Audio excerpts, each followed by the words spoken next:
வணக்கம் மாணவர்களே. இன்னைக்கு நாம ஒரு ரொம்ப முக்கியமான அதே சமயம் சற்று ஆழமான ஒரு அரசியல் தலைப்பை அலச போறோம். இந்த விளக்கப்பதிவுல சமீபத்துல வெளிவந்த ஒரு மார்க்சிய லெனினிய கட்டுரையின் அடிப்படையில இன்றைய நவீன தேர்தல் ஜனநாயகத்தை ஒரு நடுநிலையான பார்வையில நம்ம புரிஞ்சுக்க போறோம். எந்த சார்பும் இல்லாம அந்த சோர்ஸ் மெட்டீரியல் என்ன சொல்ல வருது அப்படிங்கறத மட்டும் ரொம்ப தெளிவா பார்க்கலாம். சரி, நாம நேரடியா விஷயத்துக்கு வருவோம். இந்த கட்டுரையின் மைய கேள்வி இதுதான்: தேர்தல் ஜனநாயகம் உண்மையில் தொழிலாளர்களை பாதுகாக்குதா அல்லது ஆளும் வர்க்கத்தை பாதுகாக்குதா? நாமெல்லாம் என்ன நினைப்போம்? ஓட்டு போடுறது நம்ம உரிமை, அதன் மூலமா நமக்கான ஒரு அரசாங்கத்தை நாமளே உருவாக்கிக்கிறோம், அப்படிதானே? ஆனா இந்த மார்க்சிய லெனினிய கட்டுரை முற்றிலும் மாறுபட்ட ஒரு வாதத்தை முன்வைக்குது.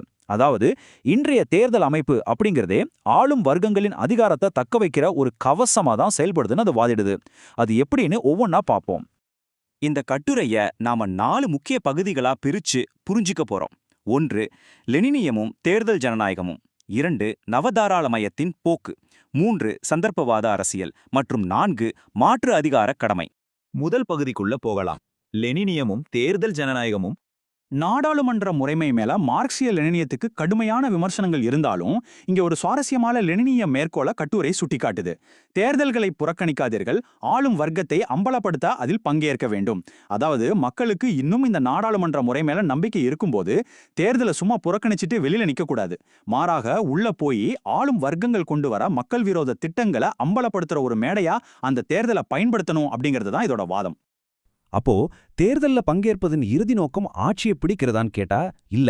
நாடாளுமன்றம் முதலாளிகளுக்கானதுன்னு மக்களுக்கு உணர்த்தி அதை தகர்க்கிறது தான் நோக்கம்னு இந்த கட்டுரை சொல்லுது. சரி, நாடாளுமன்ற முறைக்கு மாற்று என்ன? அதுதான் சோவியத் ஆட்சி முறை. சோவியத்னா முதலாளிகள் கையில அதிகாரம் இல்லாம உழைக்கும் மக்களே நேரடியாக நிர்வகிக்கிற ஒரு அதிகார அமைப்பு. இதை உருவாக்குறதுக்கான ஒரு கருவியா தான் தேர்தலை பார்க்கணும்னு மூலக்கட்டுரை ஆழமா வாதிடுது. அடுத்து 2வது பகுதி, சித்தாந்தங்களை இன்றைய நிஜத்தோடு ஒப்பிட்டு பார்க்கும் நவதாராளமயத்தின் தொழிலாளர் விரோத போக்கு. இதை நீங்களே கூட அன்றாட செய்திகள்ல கவனிச்சிருப்பீங்க. ஒரு பக்கம் மாணவர்களோட கல்விக் கடனையோ விவசாயிகளோட கடனையோ தள்ளுபடி செய்ய அரசாங்கங்கள் தயங்குறாங்க. ஆனா மறுபக்கம் பாத்தீங்கன்னா கார்ப்பரேட் நிறுவனங்களோட பல லட்சம் கோடி ரூபாய் வாரக்கடன்கள் ரொம்ப எளிதா தள்ளுபடி செய்யப்படுது. இந்த முரண்பாட்டை சுட்டிக்காட்டி இந்த அரசாங்கம் உண்மையில் யாருக்காக வேலை செய்துங்கிறதை இது தெள்ளத் தெளிவா காட்டுதுன்னு இந்த கட்டுரை விமர்சிக்குது. இந்த 12 என்ற எண் எதை குறிக்குதுன்னு யோசிக்கிறீங்களா? இது உழைக்கும் மக்களின் வேலை நேரத்தை குறிக்குது.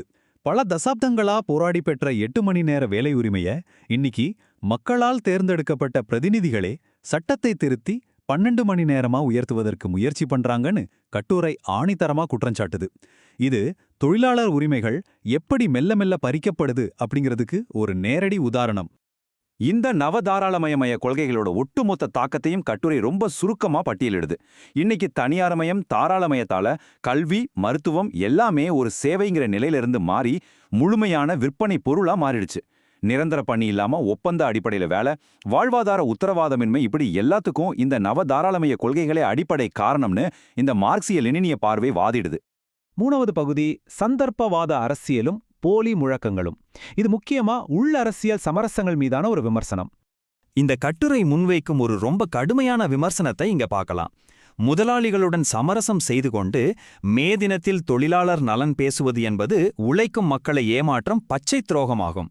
அதாவது, தேர்தல்ல எப்படியாவது ஜெயிச்சு சீட்டு வாங்கணும்னு தங்களோட கொள்கைகளை அடகு வைக்கும் கட்சிகளை இது கடுமையா சாடுது. இந்த மாதிரியான போலி கோஷங்கள் மக்களுக்கு உண்மையான விடுதலைய தராது, அவங்கள வெறும் தேர்தல் மாயையில மட்டுமே வச்சிருக்கோன்னு கட்டுரை ஆழமா வாதிடுது. கடைசியாக 4வது பகுதி, மாற்று அதிகாரம், ஒரு உண்மையான கட்சியின் கடமைகள் என்ன அப்படிங்கிற சித்தாந்த ரீதியான செயல்திட்டம். இதுல 3 முக்கியமான செயல்திட்டங்களை கட்டுரை முன்வைக்குது. 1. எந்த அடக்குமுறை வந்தாலும் நாடாளுமன்றத்துல ஆளும் வர்க்கத்தை தர்க்கபூர்வமா அம்பலப்படுத்துற உறுதியான ஊழியர்களை கட்சி உருவாக்கணும். 2.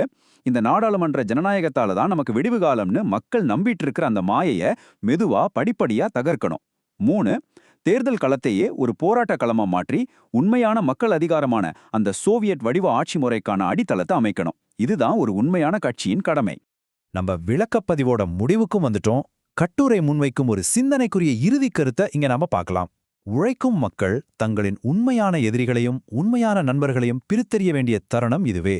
மாணவர்களாகிய நாம இந்த நவீன தேர்தல் ஜனநாயகம் அப்படிங்கிறது மக்களுக்கான உண்மையான அதிகாரமா இல்ல வெறும் வாக்குறுதிகள் தானா அப்படிங்கிறத இந்த கட்டுரையின் பார்வையிலிருந்து நிச்சயமா சிந்திச்சு பார்க்கணும். சித்தாந்தங்களை இப்படி நடுநிலையா அலசுறது தான் நம்ம கற்றலை அடுத்த கட்டத்துக்கு கொண்டு போகும். மீண்டும் இதுபோல இன்னொரு சுவாரஸ்யமான விளக்கப்பதிவில் சந்திப்போம்.